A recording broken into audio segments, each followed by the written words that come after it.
तो डिस्कस क्या करेंगे, क्वेश्चंस डिस्कस करेंगे। पेडागोजी अभ्यास की सीरीज चल रही है और कुछ अच्छे क्वेश्चंस हम यहाँ करने वाले हैं। ठीक, हर दिन एटलीस्ट 20 to 30 क्वेश्चंस के बीच में 20 क्वेश्चंस एटलीस्ट करेंगे। चलिए आ जाइए फटाफट से और फिर आगे की बात करेंगे। ठीक, पढ़ाई आप कर रहे होंगे अपनी कॉन्टिन्यूसली, थोड़ा बहुत ब्रेक बीच में आ जाता है बट कोशिश पूरी ऐसी ही है कि Monday to Friday. Question number 1 कहता है आपका, पढ़िए फटाफट से। क्वेश्चन नंबर 1 में एक है असर्शन यानी स्टेटमेंट कह देते हैं, इनको हम स्टेटमेंट और रीजन वाले क्वेश्चन कहते हैं। एक तरफ ए फॉर असर्शन और रीजन, यानी एक स्टेटमेंट दिया हुआ है, एक असर्शन दिया हुआ है, एक अभिकथन दिया हुआ है और उसके नीचे रीजन क्या है वो आपको बताना है। सॉरी, फोन हटा लो वहां से, वॉइस में वो हो सकता है, साइड में रख दो जी। देखिए एक बार, अगर हम बात करें before starting teaching of a new concept, a teacher should review prerequisite knowledge. This will help students bring to mind the information they will need to understand new concept. यानी कि जब टीचर एक नया कॉन्सेप्ट पढ़ाने जाए तो वो review कर ले जो बहुत ही जरूरी या पूर्व अपेक्षित प्रीरिक्वेस्ट जो जरूरी है कि किसी एक टॉपिक को पढ़ाने के लिए एटलीस्ट अगर डेवलपमेंट के बाद आपको इमोशनल डेवलपमेंट पढ़ाया जा रहा है तो एटलीस्ट आपको पता हो कि डेवलपमेंट क्या है। तो वो जानना एक टीचर का कुछ भी नया पढ़ाने से पहले जरूरी है कि इससे पहले की जो रिक्वायर्ड नॉलेज है वो बच्चों को है कि नहीं है। इससे क्या होगा, to mind the information they will need to understand new concept, कि उनके पास वो इंफॉर्मेशन अगर होगी पहले से जो नए कॉन्सेप्ट को समझने के लिए जरूरी है। स्पाइरल करिकुलम बोलते हैं ना हम, जब एक चीज दूसरी चीज से रिलेटेड होती है, बिल्ड ऑन होती है एक चीज पे। ठीक है बात। फिर आता है रीजन। इसका रीजन क्या है, Corporal punishment should not be practiced as a strategy to rectify the undesirable behavior of learners. कि अगर बच्चे कुछ अनअपेक्षित व्यवहार करें तो कॉर्पोरल पनिशमेंट यानी उनको मुर्गा मुर्गी डंडा ये सब पिटाई विटाई नहीं होनी चाहिए। दोनों बातें कहीं की है ना, एक कहीं की कह रहा है, दूसरी बात कहीं और की चल रही है। मतलब रीजन जो है इस चीज का, देखते हैं कितने % लोगों ने सही आंसर दिया है, एक बार दिखाओ। हाँ, तो अगर हम बात करें 52% लोग कह रहे हैं ए ऑप्शन। यही हमारी गलती है कि जब हम प्रॉपर पढ़ते नहीं है चीजों को, है ना, आते हुए भी क्वेश्चन गलत करेंगे। अगर आप सिर्फ 26% लोग आंसर सही दे रहे हैं जो कि बी है। देखते हैं एक बार, both A and R are true. ठीक है, R is the correct explanation. देखो ये यहां से गलत हो गया, यहां तक ये ठीक था कि अपनी जगह पे ए की भी बात ठीक है और आर की भी बात ठीक है, लेकिन आर जो है वो करेक्ट एक्सप्लेनेशन नहीं है ए का। दैट मीन्स करेक्ट रीजन नहीं है। स्टेटमेंट ऊपर है, रीजन नीचे है। पूछा है कि इस स्टेटमेंट का ये रीजन हो सकता है कि नहीं। तो स्टेटमेंट क्या था कि बच्चे को पहले से कुछ नॉलेज होनी चाहिए जो आप पढ़ाने जा रहे हैं, इस चीज को आप टेस्ट कर लीजिए। दूसरी बात ये है कि कॉर्पोरल पनिशमेंट मत दो बच्चे को अगर वो इनएप्रोप्रिएट बिहेवियर करे तो। दोनों बातें अलग कहानियां गा रही हैं। जो स्टेटमेंट ए है या असर्शन है उसके बारे में नहीं बताया, रीजन जो है ये ए का रीजन नहीं कि इसलिए नॉलेज को चेक करो, ऐसा तो बताया ही नहीं है कुछ। दैट मीन्स गड़बड़ हो गई और आंसर आपने गलत कर दिया। Both A and R are true but R is not the correct explanation of A. ये बात सही है कि अपनी अपनी जगह पे जो असर्शन है वो बात भी सही है और रीजन की भी बात सही है कि बच्चे को कॉर्पोरल पनिशमेंट नहीं दी जानी चाहिए, लेकिन जो रीजन है ए का वो सही नहीं है। R is not the correct explanation of A. A को एक्सप्लेन नहीं करता आर। इस चीज को समझना बहुत जरूरी है, नहीं तो हमारे आंसर्स गलत होते रहेंगे। A is true but R is false, ऐसा नहीं है, दोनों ही बातें सही है, बट आर जो है वो सही स्टेटमेंट नहीं है, सही एक्सप्लेनेशन नहीं है फॉर ए। ये हमें ध्यान में रखना है। तो B option is the right answer, ना कि ए। आगे बढ़ेंगे क्वेश्चन नंबर 2 पे। Any pedagogy which considers subject matter as an end in itself is likely to yield among dash among students. यानी कोई भी अध्यापन, कोई भी पेडागोजी, कोई भी शिक्षण शास्त्र जो विषय वस्तु को ही अपने आप में अंत मानता है कि विषय वस्तु सब कुछ है ना। विषय वस्तु का मतलब क्या है, कंटेंट, सिलेबस, करिकुलम, जो भी आपने प्रेजेंट कर दिया है वही सब कुछ है अपने आप में, वही सर्वोसर्वा है, अंत मान लिया आपने। वो विद्यार्थियों के बीच डैश पैदा कर सकता है। क्या पैदा होगा ऐसी पेडागोजी से? अगर हम ये कहें कि यही सिलेबस है, यही एक किताब है, इसी को पढ़ना है, इसी में से सब कुछ आएगा और कुछ आपको ना जानना है, ना कोई एक्टिविटी करनी है, दैट मीन्स हम क्या कह रहे हैं, बच्चों के एक्सप्लोरेशन को हम मार दे रहे हैं। Appreciation for mastery. मास्टरी का मतलब होता है महारत हासिल करना, परिपक्वता या कह लीजिए एक तरह से पारंगतता हासिल करना। पारंगत कहां से बनेगा यदि आपने सिर्फ एक किताब तक सीमित कर दिया। आप तो कहिए मैंने आपको ये पढ़ा दिया, अब आपका जितना मन करे इंटरनेट से सीखो, जितना मन करे किसी रेडियो से सीखो, किसी और प्रोग्राम से सीखो, 70 जगह से सीखो। तो मास्टरी कोई अप्रिशिएट नहीं करता। अगर मास्टरी को अप्रिशिएट करता तो सिलेबस को एंड इन इटसेल्फ नहीं कहा होता। 46% आंसर सही आ रहे हैं जो कि है डी। आएंगे अभी डिजायर फॉर इनोवेशन, इनोवेशन की डिजायर के लिए तो आप एक्सप्लोरेशन को ओपन छोड़ते हैं, ये नहीं कहते सब्जेक्ट मैटर ही सब कुछ है ना, subject matter is just a part of many resources, कई सारे रिसोर्सेज, कई सारे संसाधनों का के बीच एक हिस्सा है सब्जेक्ट मैटर या एक बुक या फिर सिलेबस, नहीं तो संसाधन तो अनलिमिटेड है। ऐसा थोड़ी दुनिया में जिन्होंने सीखा है वो सिर्फ बुक से ही सीख रहे हैं, वो सिर्फ स्कूल से ही सीख रहे हैं, वो सिर्फ क्लासरूम से ही सीख रहे हैं, पता नहीं कहां कहां से हम सीखते हैं, हर जगह से हम सीखते हैं। ठीक है, मोटिवेशन टू लर्न इन सबको तो किल करेगी ये चीज, तो अन्वेषण के लिए प्रतिरोध बनेगा, यानी रेजिस्टेंस टू एक्सप्लोर।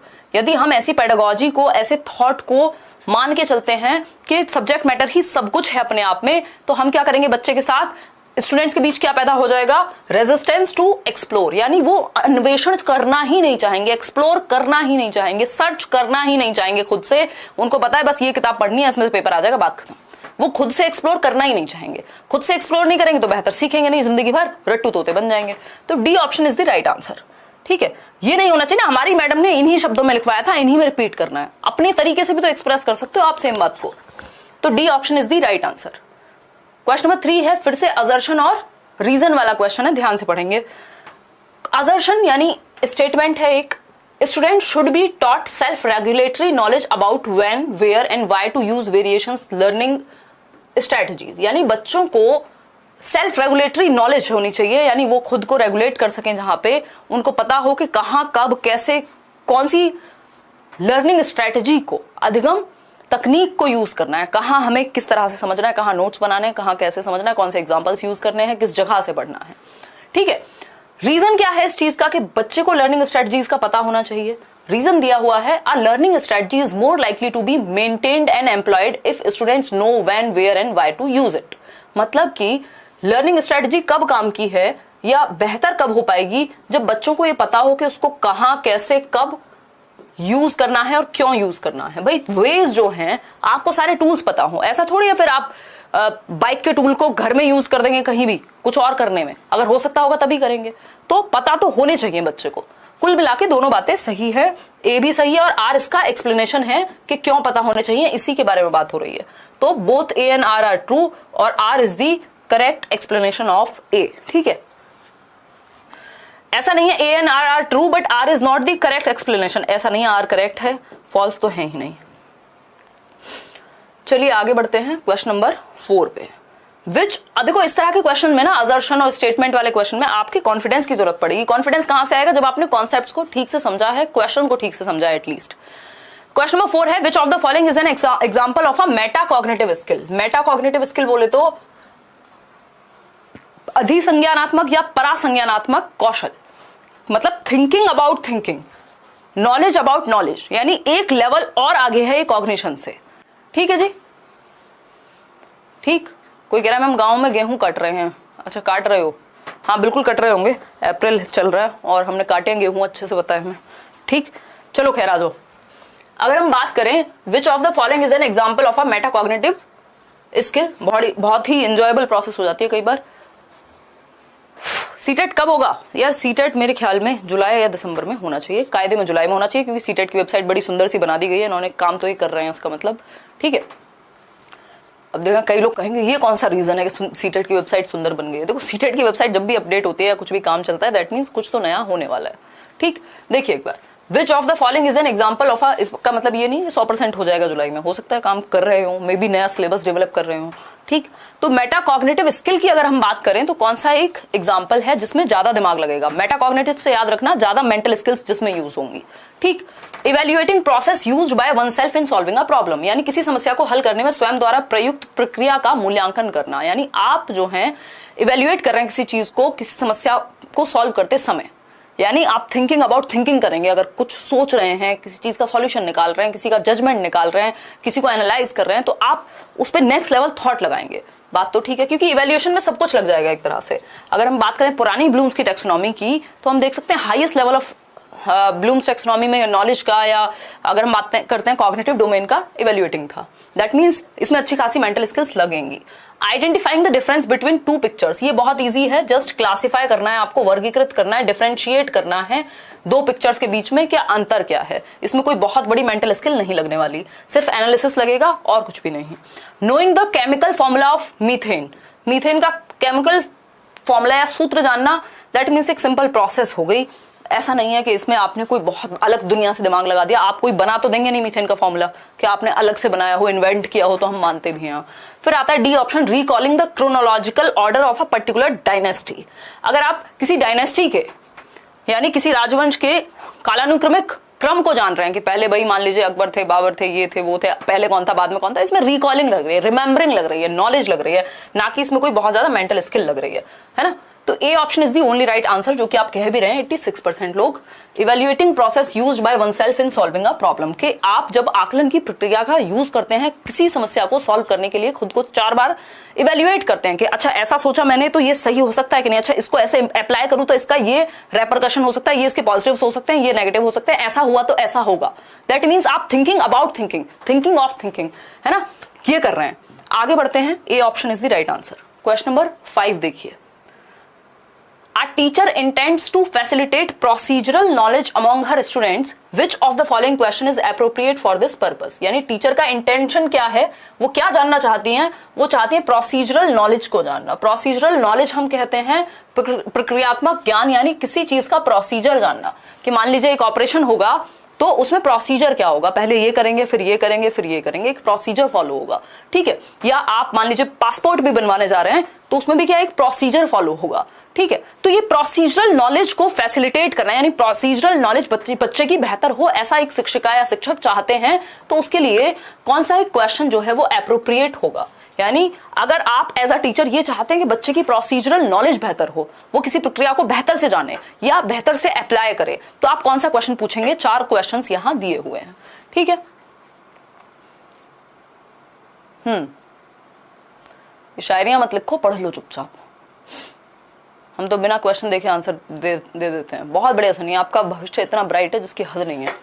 आपकी वजह से मेरा सीटेट क्लियर हुआ, थैंक्स मैम। बस पढ़ाई करो अब तो जम के, अब तो बहुत थैंक यू खेलिए नितिन, बहुत धन्यवाद आ गए आपके बहुत सारे, मुझे अच्छा लगता है ये सब देख करके। वीरेंद्र थैंक यू, आज मैंने आपकी पहली बार लाइव क्लास ली। अरे बहुत बढ़िया अंशु, हम धन्य हो गए, आप आई बाहर आई, है ना। चलो आ जाओ, देखो एक बार, how to solve an oxidation reduction equation, यानी ऑक्सीकरण अपचयन समीकरण को कैसे हल करें, कैसे हल करें, ध्यान रखिए कैसे हल करें, how to do something, that means procedure क्या है, ठीक। फिर भी चलते हैं बी ऑप्शन पे। बी ऑप्शन है what are the components and structure of DNA, यानी डीएनए के कंपोनेंट्स क्या होते हैं और स्ट्रक्चर क्या होता है। ये तो 1 वर्ड में आंसर हो जाएगा, रिकॉल बेस्ड। इसमें प्रोसीजर जैसा कुछ नहीं है, सीधा आप बता दोगे कि ये कंपोनेंट्स हैं, ठीक। इसमें कहां प्रोसीजर है। Which planet is closest to the sun, 1 word answer दे दोगे, काम ही खत्म हो जाएगा। इसमें कौन सा प्रोसीजर लग गया, कौन से स्टेप्स लग गए इसमें। Who wrote Indian national anthem, भाई राष्ट्रगान किसने लिखा है, बताओ किसने लिखा है। आंख बंद करके जवाब दे दोगे, बात खत्म। हाँ जी, रविन्द्रनाथ टैगोर, ठीक है। शौर्य सिंह भी आंसर कर रहे हैं, इनको 1 नंबर दिलाएंगे हम। खैर देखिए एक बार, अगर हम बात करें तो फर्स्ट ऑप्शन ही सही है, how to solve an oxidation reduction equation, यानी ऑक्सीडेशन रिडक्शन इक्वेशन को सॉल्व कैसे करेंगे, दैट मींस स्टेप्स होंगे, दैट मींस प्रोसीजर होगा, दैट मींस एक प्रोसेस है, स्टेप 1, स्टेप 2, स्टेप 3, स्टेप 4 ऐसे होगा। तो एक प्रोसीजरल नॉलेज को बेटर करने के लिए first option is the best answer के how to solve something. A option is the right answer. आगे बढ़ेंगे नेक्स्ट क्वेश्चन पे। क्वेश्चन नंबर 6 देखिएगा, to make learning meaningful for students a teacher should, यानी विद्यार्थियों के लिए अधिगम को सार्थक बनाने के लिए, मीनिंगफुल बनाने के लिए, देखो 2 प्रकार की लर्निंग होती है। एक होती है रोट लर्निंग, रट्टा लगा लो, बस सीधा सीधा याद कर लो, है ना, एक क्वेश्चन देखा उसका आंसर याद कर लिया, अगली बार से फिर रिपीट कर लिया। मीनिंगफुल लर्निंग क्या है, हम एक एक ऑप्शन को समझ रहे हैं, हम उसके अंदर समझ रहे हैं क्या कहना क्या चाहते हो आखिर, है ना, फिर ये सही है तो क्यों सही है, गलत है तो क्यों गलत है, तो ये मीनिंगफुल लर्निंग कर रहे हैं हम, मेरे अनुसार, या आपको भी ऐसा ही लग रहा होगा थोड़ा बहुत। तो मीनिंगफुल लर्निंग की अगर हम बात करें, आप चाहते हैं कि शिक्षार्थी जो है वो अर्थपूर्ण ढंग से सीखें, तो टीचर को करना क्या चाहिए, ये पूछा है। मेरी थोड़ी सी वीकनेस है। ए ऑप्शन देखो, emphasise on rote memorisation of text book content, कि रट्टा लगवा दो टेक्स्ट बुक कंटेंट का, जो किताब में दिया हुआ है उसको रट लो, घोल के पी जाओ, कहते हैं ना कई लोग, तो ये वही वाला सीन है कि रटने की बात कर रहे हैं। तो देखो रट करके तो किसी ने भी मीनिंगफुल लर्निंग नहीं की। अर्थपूर्ण अधिगम रटने के जस्ट ऑपोजिट होता है, उल्टा होता है, इसके आसपास भी नहीं होता।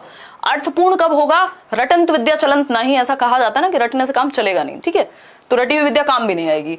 बी ऑप्शन है एम्प्लॉय, हालांकि हमारे जो एग्जाम के सिस्टम्स हैं बहुत सारे वो ऐसे ही बन गए कि जो ज्यादा बेहतर रट लेगा वो बेहतर नंबर ले आएगा।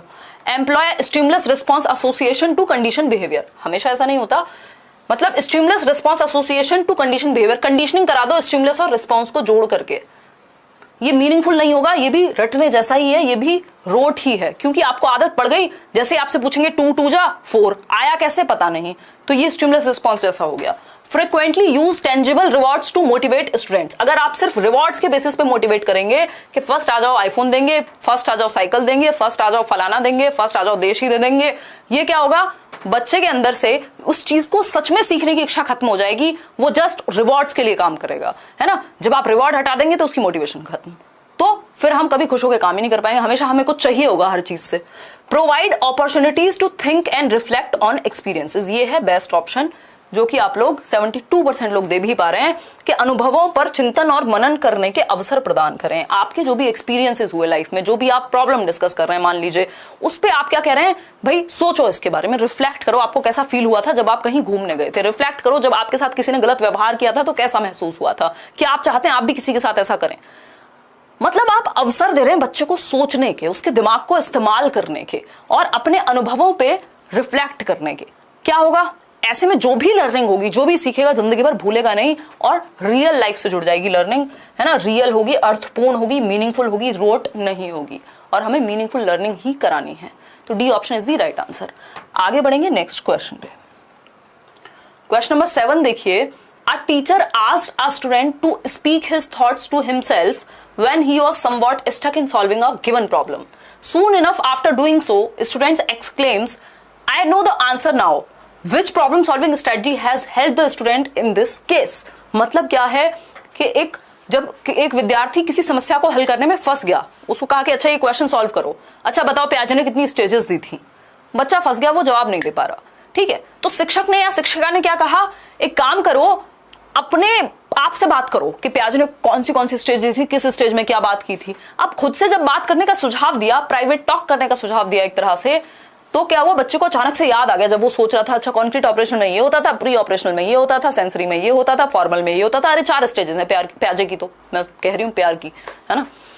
देखो एक बार अगर हम बात करें प्याजे की स्टेजेस की, तो प्याजे की 4 स्टेजेस हैं, ये याद आ गया उसको खुद से बात करते हुए, जो वो पहले याद नहीं कर पा रहा था। टीचर ने क्या किया, एक तो हेल्प कर दी, उसकी स्कैप फोल्डिंग दे दी, ठीक। अगर हम बात करें, पूछा क्या है, which problem solving strategy has helped the student in this case, कौन सी समस्या समाधान करने का कौन सा तरीका यहाँ काम आया। प्रॉब्लम सॉल्विंग के मल्टीपल वेज हो सकते हैं, है ना, कई बार आप हेल्प कर सकते हैं, कई बार बच्चों को खुद से सोचने को कह सकते हैं। फंक्शनल फिक्सनेस कह रहे हैं 63% लोग, नहीं बी कह रहे हैं, निमोनिक्स गड़बड़ है, निमोनिक्स की तो बात ही नहीं हुई। निमोनिक क्या होते हैं, अगर मैं आपको कहूं कि मुझे सिगमंड फ्रॉइड की स्टेजेस बताओ, तो आपको निमोनिक बता दिया जाए, आप मुझे बताओ ओ एपी, ओ अमरपाल, एलजी टीवी लेके आओ, ये हमने याद किया हुआ है ऐसे सिगमंड फ्रॉइड की 5 स्टेजेस, ओरल, एनल, फेलिक, लेटेंसी और जेनिटल। या अगर मैं बात करूं प्याजे की, तो मैंने आपको बताया हुआ है एसपीसीएफ, सम पीपल कांट फोकस, ये क्या है, निमोनिक है, छोटा रूप है, जिसको आपको एक्सपेंड करेंगे तो रियल आ जाएगा। तो निमोनिक तो ये कहीं से भी नहीं है, निमोनिक तो बताया नहीं, टीचर ने कहा खुद से सोचो, निमोनिक कहां है यहाँ पे। फंक्शनल फिक्सनेस होता है एक ही ढंग से किसी प्रॉब्लम को सॉल्व करना, नए तरीके सोच ही ना पाना किसी समस्या के समाधान के। फंक्शनल फिक्सनेस एक तरह की प्रॉब्लम है। फिर आता है रिस्पॉन्स सेट। रिस्पॉन्स सेट भी फंक्शनल फिक्सनेस जैसा ही होता है कि आपका रिस्पॉन्स सेट हो गया कि आपको कोई भी प्रॉब्लम दी जाए आप वही सेम तरीके से सोचते हैं, नए तरीके से सोचते नहीं है। जब आपने कभी 4 साल पहले एक प्रॉब्लम सॉल्व की थी, आप उसी तरह से सॉल्व करने की कोशिश करते रहते हैं, नया नहीं सोच पाते। मतलब आपका रिस्पॉन्स सेट हो गया, आपका फंक्शनल फिक्सनेस हो गया, आप नए तरीके से नहीं सोच पा रहे हैं, है ना। Verbalization, verbalization is the right word over here. मौखिकीकरण, जो मैंने आपको करके बताया भी कि जब हम प्याजे की बात कर रहे थे तो मैंने सोचा अच्छा प्याजे की ये वाली स्टेज में ये होता है, ये वाली स्टेज में ये होता है, तो मतलब 4 स्टेजेस होंगे। बच्चे ने खुद से बात की, वर्बलाइज किया, मौखिकरण किया। कितना आसान उत्तर था, आपने कर दिया सत्यानाश बिल्कुल ऑप्शन का, मतलब खुद का नहीं, ठीक, मतलब उत्तर की बैंड बजा दी आपने। इतना आसान उत्तर और आप लगे पड़े किसमें, निमोनिक्स में, है ना। ऐसे कैसे चलेगा। अगर हम बात करें क्वेश्चन नंबर 8 की, गर्मी बहुत ज्यादा हो गई है, नॉर्मल पानी पिया नहीं जा रहा, उबला हुआ पानी आ रहा है, नहीं तो मैं ठंडा नहीं पीती। Which of the following statement is not correct in context of misconceptions formed by students?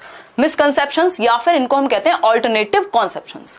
Alternative conceptions क्या होते हैं, मतलब आपने alternates बना लिए हैं सोचने के, या बच्चे ने, है ना, उसको लगता है जब मैं चलता हूं साथ तो मून भी मेरे साथ चलता है। हो सकता है वो साइंटिफिकली ठीक ना हो, बट बच्चे ने सोचने की कोशिश की है। तो इन मिसकॉन्सेप्शंस को, इन ऑल्टरनेटिव कॉन्सेप्शंस को हम अच्छा मानते हैं, बुरा नहीं मानते, क्योंकि बच्चा एटलीस्ट सोच तो रहा है। पहला ऑप्शन है, कौन सी एक बात सही नहीं है, किसके बारे में? मिसकॉन्सेप्शंस फॉर्म्ड के बारे में। Thank you so much sir.